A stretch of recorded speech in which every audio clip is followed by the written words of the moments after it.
అలాగే ఈరోజు మీరు చూస్తే ఈ చంద్రబాబు నాయుడు లోకేష్ చేస్తున్న పనుల వల్ల ఈ రాష్ట్ర ఇమేజ్ దెబ్బతినటం వల్ల ఈరోజు దావోస్లో పారిశ్రామికవేత్తలు ఒక్కటంటే ఒక్క రూపాయి కూడా మనకి ఎంఓఈ చేయకపోవడం చాలా బాధాకరం. ఎందుకంటే ఈరోజు వీళ్ళు దాదాపుగా ఈ స్పెషల్ ఫ్లైట్లు, కోట్లు, బూట్లు, సూట్లు కని ఇలా ఖర్చులకే 20 కోట్ల పైగా అయింది. కనీసం ఆ దారి ఖర్చులకి అయిన డబ్బైనా ఎంఓఈలు చేసుకొచ్చారంటే సిగ్గుచేటు. మాటలేమో ఇంత చెప్తారు కానీ పని చూస్తే జీరో. సో అందుకే అంటారు గొప్పలు చెప్పుకోవద్దయా తిప్పలు తప్పవని. కానీ చంద్రబాబు నాయుడు వినడు.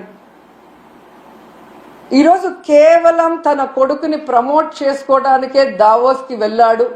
ఈ రాష్ట్రానికో రాష్ట్ర ప్రజలకో ముఖ్యంగా రాష్ట్ర యువతకో ఉపయోగపడే విధంగా ఏది చేయాలన్న ఆలోచన లేదు అనేది ఈ పర్యటనతో అందరికీ అర్థమైపోయింది.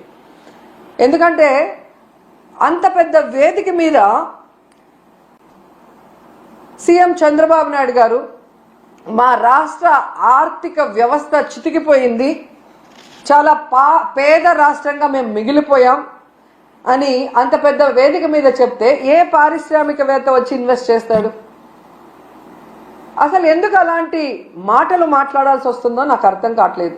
ఎలక్షన్స్ ముందు కూడా దాదాపుగా 14 లక్షల కోట్ల అప్పు ఉందని చెప్పి అబద్ధాలు చెప్పటం, ప్రజల్ని కన్ఫ్యూజ్ చేయటం. తీరా మొన్న అసెంబ్లీలో చూస్తే బడ్జెట్ డాక్యుమెంట్స్లో 6.5 లక్షల కోట్లు మాత్రమే అప్పు ఉంది అని చెప్తారు. రాష్ట్రం విడిపోయాక నువ్వే కదా మొదట ముఖ్యమంత్రిగా 5 సంవత్సరాలు ఉన్నావు.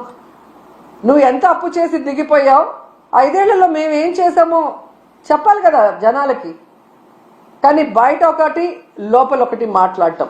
ఏదైతే ఆంధ్రప్రదేశ్లో అబద్ధాలతో కట్టుకథలతో పచ్చ మీడియాతో ప్రజల్ని మభ్యపెట్టారో అదే విధంగా దావోస్లో కూడా మీరు మభ్య పెట్టాలన్న ప్రయత్నం ఈరోజు పెట్టుబడిదారులు పారిపోవడానికి కారణం కాదా చంద్రబాబు నాయుడు, లోకేష్ అని నేను అడుగుతున్నా.